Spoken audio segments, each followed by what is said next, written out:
May tanong ako dito kay Sara Duterte. O yung mga DDS na lang, yung mga sumusuporta kay Sara Duterte, yung mga solid DDS. May tanong ako sa inyo.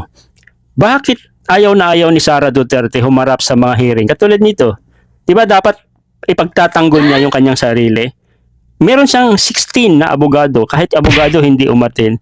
Anong ginagawa nila? Bakit takot na takot sila? Kasi kung wala talagang kasalanan si Sara Duterte, kayo mga DDS, bakit takot na takot?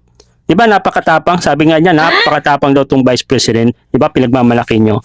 Tanong ko lang, bakit hindi niya kaya harapin?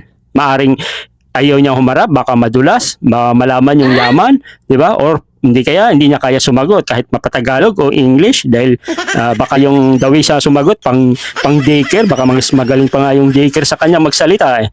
O alin dito? Nagtatanong lang naman. Bakit ganun? Napakatapang tapos hindi naman umaatin. Anong silbi ng tapang kung